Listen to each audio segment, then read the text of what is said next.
Assalamualaikum warahmatullahi wabarakatuh. Halo sobat, di sini ada mistis. Kembali lagi di channel kesayangan Anda.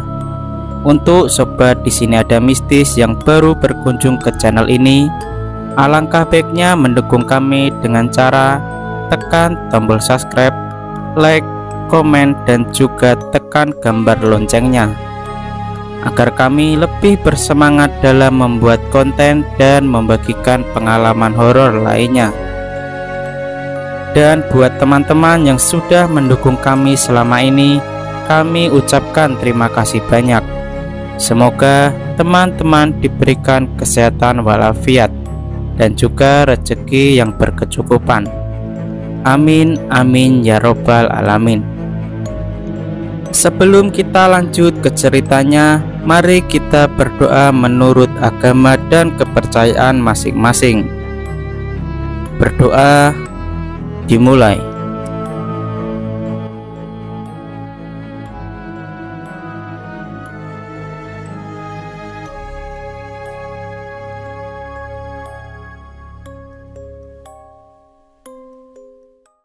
Assalamualaikum warahmatullahi wabarakatuh. Halo sahabat, di sini ada mistis.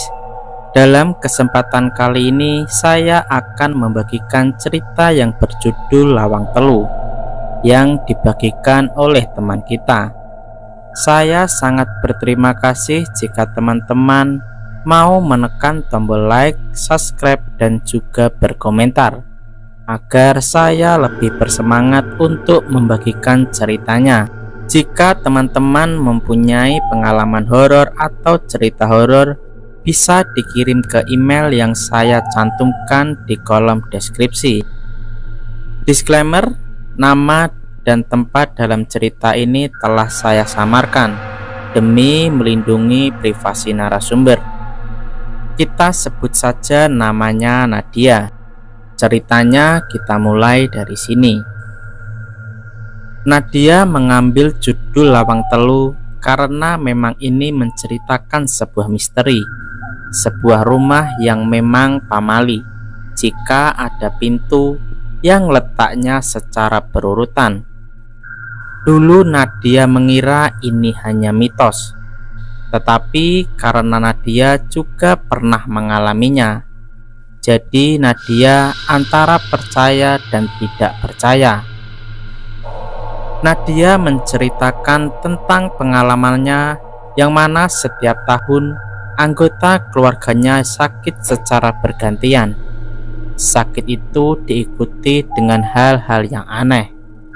Rumah menjadi tidak nyaman untuk ditinggali dan hawa yang terasa sangat aneh. Yang menjadi pertanyaan Nadia, mengapa hal itu dia alami dari dia kecil sampai saat ini? Baru-baru ini dia curiga, kenapa setiap tahun pasti ada keluarganya yang sakit. Paling parahnya saat sang adik pernah sampai kesurupan dan berkata, "Iki panggonku, metu kon tekan kene," yang artinya ini tempatku, keluar kalian dari sini. Nadia ini baru menyadari kalau ada hal yang tidak beres saat dia curhat ke salah satu teman kerjanya. Temannya ini menyuruh Nadia untuk menanyakan hal ini kepada Pak Ustadz yang mungkin tahu permasalahan yang sedang dihadapi oleh keluarga Nadia itu seperti apa. Nadia diberitahu tentang seseorang yang bisa meruqyah rumah. Solusi ini memang sangat dibutuhkan jika ada rumah yang banyak setannya. Akhirnya saran dari temannya itu disampaikan kepada keluarga Nadia. Namun sang adik keberatan jika dilakukan ruqyah di rumahnya. Tanpa menunggu persetujuan dari sang adik, Nadia mendatangkan Pak Ustadz untuk melihat rumahnya. Saat dilihat memang ada sedikit gangguan, dan kata mereka rumah tersebut sudah dihuni banyak setan. Saat dilakukan ruqyah, sang adik tiba-tiba hilang kendali karena kesurupan. Beberapa orang yang meruqyah rumahnya itu berdiri di beberapa sudut, yang mana ruang tamu, kamar tidur, dapur, dan juga tangga. Setelah selesai diruqyah, sang adik langsung pingsan. Nadia mengira semua sudah selesai setelah proses ruqyah tersebut. Memang benar, setelah sebulan rumah ini diruqyah tidak terjadi apapun. Nadia dan keluarganya juga berpikir kalau ini semua sudah selesai. Ternyata setelah sebulan berlalu, tiba-tiba muncul kejadian aneh. Sering terlihat penampakan-penampakan yang mengganggu mereka di tengah malam. Anehnya, ketika muncul penampakan, adiknya ini menjadi anak yang berbeda. Wajahnya sedikit pucat, tapi dia dalam kondisi sehat dan tidak sakit. Pernah suatu malam terdengar suara gaduh di dapur. Semua orang mendengarnya lalu terbangun. Saat mereka melihat semua peralatan makan terjatuh dari tempatnya, mereka semua menjadi ketakutan dan merinding saat melihat kejadian itu, kecuali sang adik. Tetapi anehnya adiknya ini malah tertawa tanpa henti. Sang adik tiba-tiba mengucapkan, "Sudah, kalian tidak usah takut. Itu temanku yang baru datang." Mereka yang mendengar perkataan sang adik seketika kaget dan panik. Teman yang mana? Tidak ada orang sama sekali di sana. Karena dirasa ada yang tidak beres, akhirnya Nadia kembali menemui Pak Ustadz yang membantunya kemarin. Nadia meminta solusi apakah rumahnya harus diruqyah lagi atau tidak. Mereka tidak segera memberi jawaban. Namun ternyata sang ustadz ini meminta saran kepada sang guru tentang masalah ini. Kenapa setelah diruqyah tetap masih ada gangguan? Nadia ini dengan sabar menunggu karena rumah dari sang ustadz ini berada jauh dan ada di pelosok desa.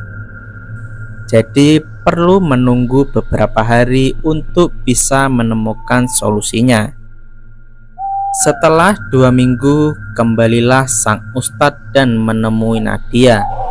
Sang ustadz membawa pesan dari sang guru. Omah iki kudu genah cagake. Ojo sampai omah iku buka kalung mayit. Ora ilok. Kalung mayit kuwi isine sirah, weteng karo sikil. Lah, omah lek isine kalung mayit kudu diperhatekno. Lawang ngarep, lawang tengah karo pawon ora oleh lurus, kudu dirubah. Yang artinya rumah itu harus benar tiangnya. Jangan sampai rumah itu membuka kalung mayat. Tidak baik. Kalung mayat itu isinya kepala, perut, dan kaki. Kalau rumah isinya kalung mayat harus diperhatikan. Pintu depan, pintu tengah, dan dapur tidak boleh lurus, harus dirubah. Memang percaya tidak percaya, rumah Nadia ini letaknya kalung mayit. Jadi dari pintu depan lurus kelihatan sampai ke dapur.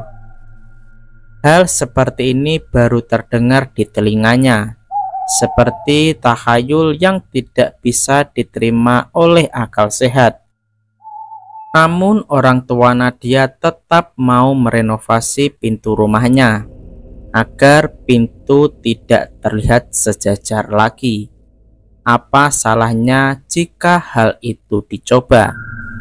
Jika nanti setelah selesai dan keadaan masih sama, maka kita boleh menganggap ini semua tahayul.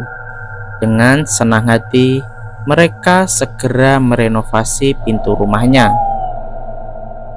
Saat proses merenovasi pintu rumahnya, mereka sampai ganti tukang sebanyak 6 kali. Tukang yang merenovasi rumah mereka selalu didatangi dan dihantui oleh sosok makhluk yang tinggi besar, dan setelah bermimpi mereka jatuh sakit hingga sampai tahap pengerjaan terakhir. Tukang memaksa untuk menahan ketakutan agar cepat selesai. Ternyata setelah selesai dan pintu itu dirubah, mereka melihat keadaan selama seminggu ke depan. Apakah masih sama atau tidak? Dan ternyata sampai saat ini tidak ada kejadian aneh lagi yang terjadi. Namun perasaan antara percaya dan tidak percaya dengan mitos lawang telu masih menjadi pertanyaan di dalam hati mereka. Sekian cerita dari Mbak Nadia. Mau percaya atau tidak itu tergantung pada diri kalian sendiri. Saya pamit undur diri. Assalamualaikum warahmatullahi wabarakatuh.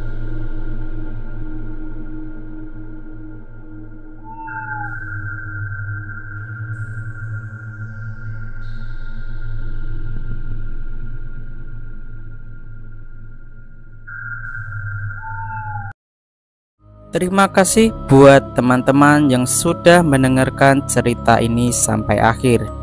Terus pantau channel ini agar kalian tidak ketinggalan cerita horor selanjutnya. Saya pamit undur diri. Salam dari kami. Wassalamualaikum warahmatullahi wabarakatuh.